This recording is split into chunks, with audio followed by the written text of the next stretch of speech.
Welcome back to Nick Lenz's Comic Corn, Classics / Non-Classics. This is episode number 796 and Doubleshot number 690. Two X-Men trades. First up, it is this big, huge book known as Ultimate X-Men Volume 7. Yeah, this is a hardcover collecting two different comics, two trades. One is called Phoenix, the other one's called Magical. Just want to be sure about that.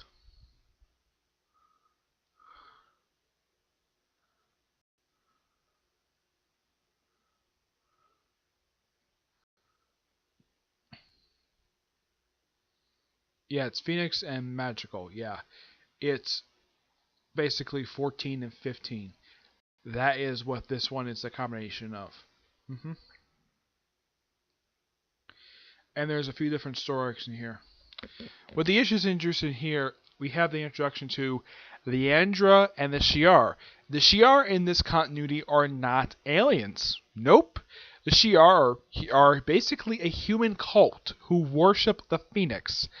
The way they describe the Phoenix, it's not that much different from how it is depicted in the 616 universe. And Jean Grey is the host, obviously. And they all choose an original character known as Magician, who apparently has the ability to alter reality. Yep. Simply put, they made him like Scarlet Witch for some reason. Yeah, I don't know why. It's so weird. The whole thing with date night is just various characters go on dates. Like Scott goes out with Jean, Wolverine goes out with Storm. Yeah, and they also alter reality, and somehow Nick Fury somehow captures this magician guy and drops over the Xavier suit. Yeah, and of course it's later revealed this is actually not Nick Fury, because Nick Fury never visited the Institute at this particular point. Oh yeah, this is like right after the X-Men and the S.H.I.E.L.D. stopped being associated with each other. All because what happened in the storyline Magnetic North.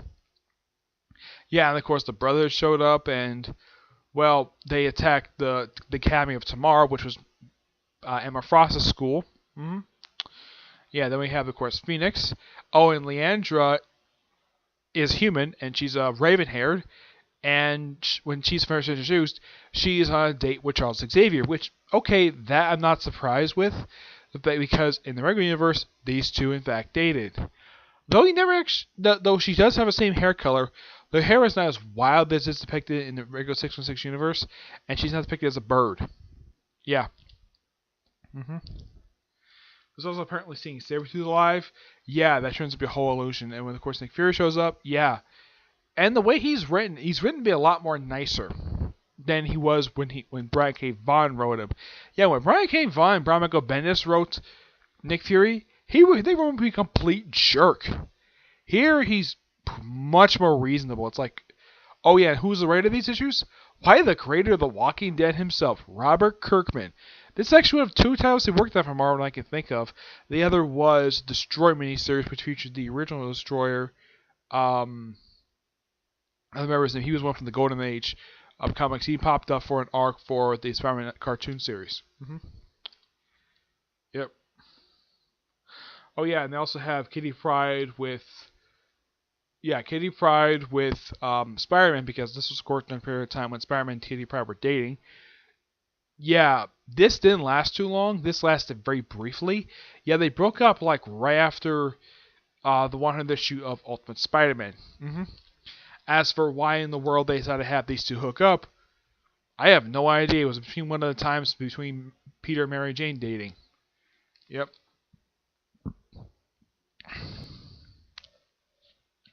They also have where Dazzler comes out of her coma.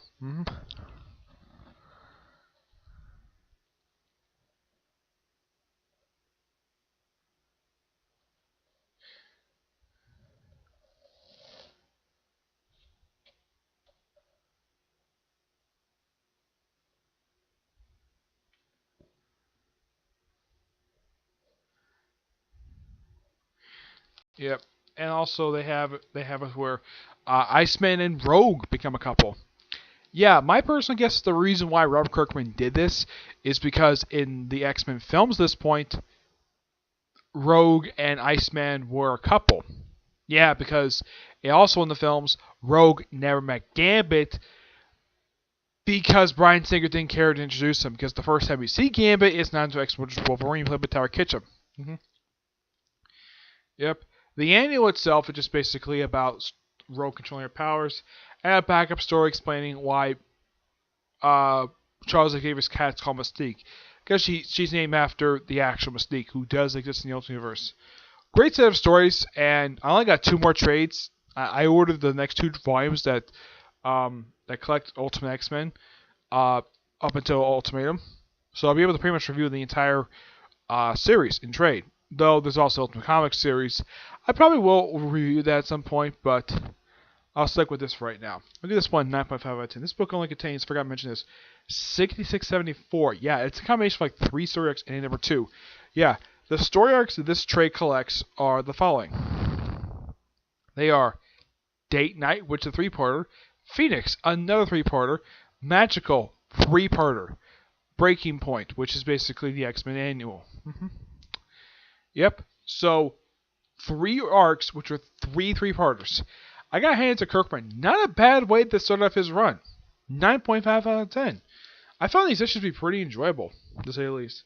Next up, it is X-Men: A Skinning of Souls. I forgot to mention this from Mutant Genesis 2.0 that, in that trade it contained the first appearance of, my opinion, one of the greatest X-Men villains of all time, aside from Magneto and Apocalypse, Omega Red. Yep.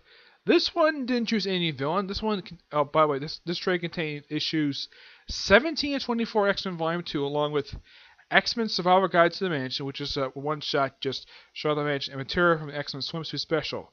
This is written by Fabian Nicieza, Scott Lobdell, and Dan Slott. Yep, the guy who wrote Superior Spider-Man and who's currently writing Iron Man Fantastic Four.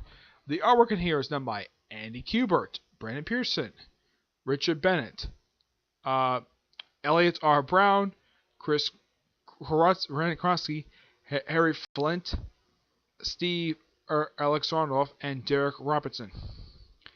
The cover right here, the front cover is done by Andy Kubert, Mark Pennington, and Matt Manella. Mark Pennington is the inker. Matt Mala is... No, it's not listed exactly what his role is. The back one is also by Andy Kubert and Matt Mala, with Matthew Ryan also doing it.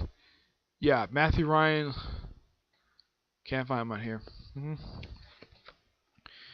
Mostly put, it just basically the X-Men going to places like, they go to Japan, they go to Russia, and it's a good set of stories. It has a lot of focus on Psylocke, where they revealed the Psylocke has been there for a while. It turns out, yeah, that it's an imposter.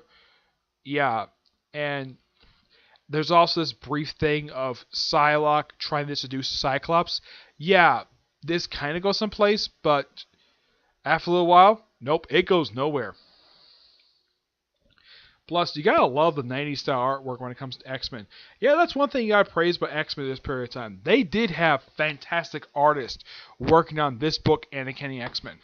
Yeah, that's one thing I do love about this particular era, is that in the 90s, X-Men is one of the very few books in the 90s, in let's say the early 90s, that had really damn good artwork. Yeah, unlike some other books would have really god-awful artwork. And apparently that was the case back then. They also made with a Silver Sandwich. I think this is the first in the X-Men I've ever encountered a Silver Samurai at this point. Those of you curious though, when did the Silver Samurai first show up in comics? Back in Daredevil 111. That was the first time he ever showed up in the comic books. And he's generally a character associated with Wolverine. And currently, this version of Silver Samurai, he's dead. He got killed off at the start of Jason Aaron's run back in 2010, of all things. Actually, it was 2009. Actually, it was 2010. Yeah, 2010. Yeah, it was when Wolverine book got relaunched again. One of the several times been launched over the years. Yeah.